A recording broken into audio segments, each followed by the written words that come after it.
कैलाश पर्वत, शिव का दिव्य निवास। नमस्कार दोस्तों, आज हम एक ऐसे पवित्र स्थान की यात्रा पर निकल रहे हैं जो सदियों से श्रद्धा और रहस्य का केंद्र रहा है। कैलाश पर्वत। ये पर्वत सिर्फ एक पहाड़ नहीं है, बल्कि करोड़ों लोगों की आस्था का प्रतीक है। एक ऐसा तीर्थ स्थल जो 4 धर्मों हिंदू, बौद्ध, जैन और तिब्बती धर्म को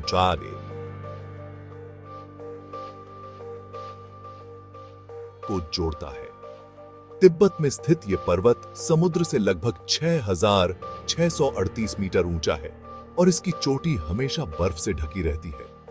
कैलाश पर्वत के साथ बहुत सारी पुरानी और धार्मिक कहानियां जुड़ी हैं, जो इसे और भी रहस्यमय बनाती हैं। हिंदू धर्म में कैलाश पर्वत को भगवान शिव और देवी पार्वती का घर माना जाता है।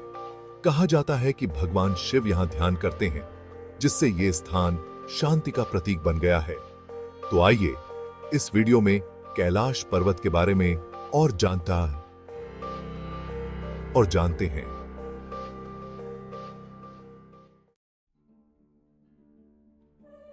हिंदू धर्म में कैलाश पर्वत को भगवान शिव और देवी पार्वती का घर माना जाता है।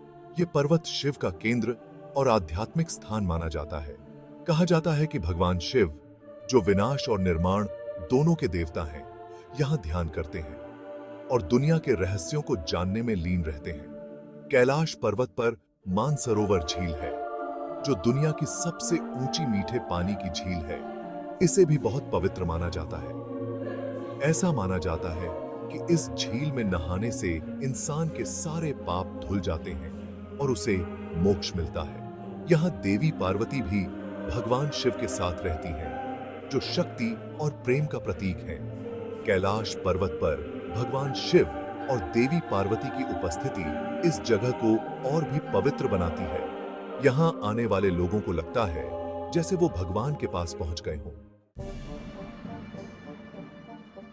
कैलाश पर्वत से जुड़ी एक प्रसिद्ध कहानी है अमरनाथ गुफा की।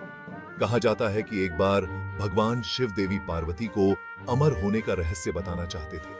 इसके लिए उन्होंने कैलाश पर्वत से ही अपनी यात्रा शुरू की और अमरनाथ गुफा पहुंचे। इस यात्रा में भगवान शिव ने अपने सभी गणों, देवी देवताओं और यहां तक कि अपने वाहन नंदी को भी पीछे छोड़ दिया था। उनका मानना था कि अगर कोई और ये रहस्य सुन लेगा तो दुनिया में गड़बड़ हो सकती है। अमरनाथ गुफा में भगवान शिव ने देवी पार्वती को अमर होने का रहस्य बताया। ये कहानी कैलाश पर्वत और अमरनाथ गुफा दोनों को हिंदू धर्म में खास बनाती है। चैप्टर 3।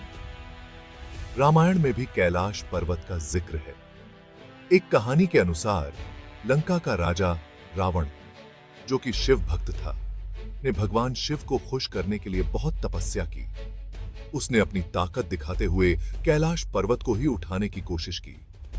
रावण की ताकत देखकर भगवान शिव खुश हुए, लेकिन उन्होंने यह भी सोचा कि रावण के घमंड को तोड़ना जरूरी है।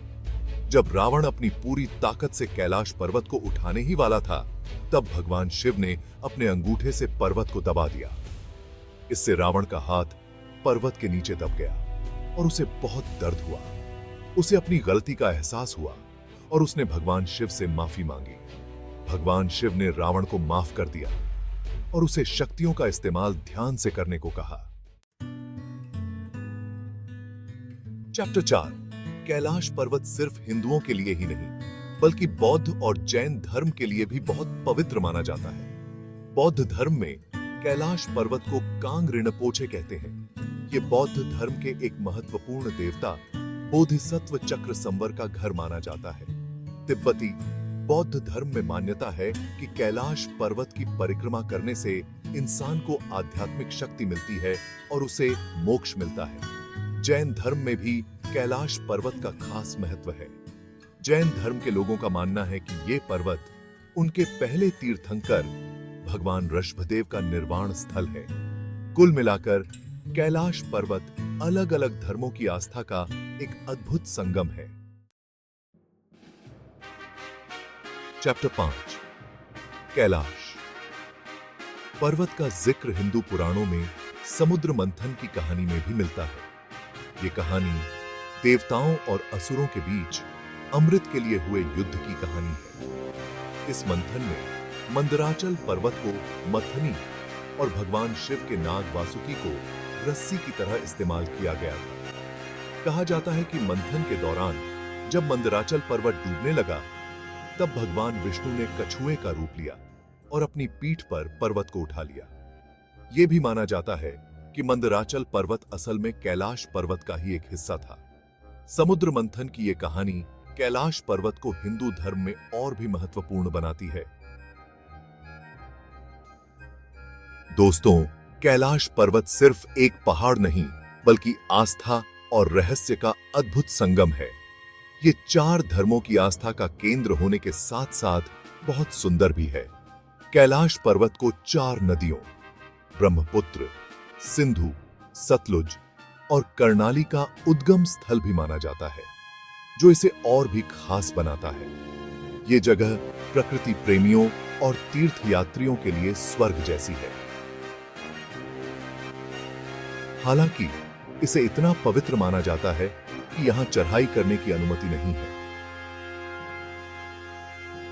लोग यहां आकर पर्वत की परिक्रमा करते हैं, जिसे कैलाश परिक्रमा कहते हैं। यह परिक्रमा लगभग 52 किलोमीटर लंबी है और इसे पूरा करने में 3 दिन लगते हैं। कैलाश पर्वत की यात्रा एक यादगार अनुभव है, जो इंसान के दिल और दिमाग पर गहरी छाप छोड़ता है।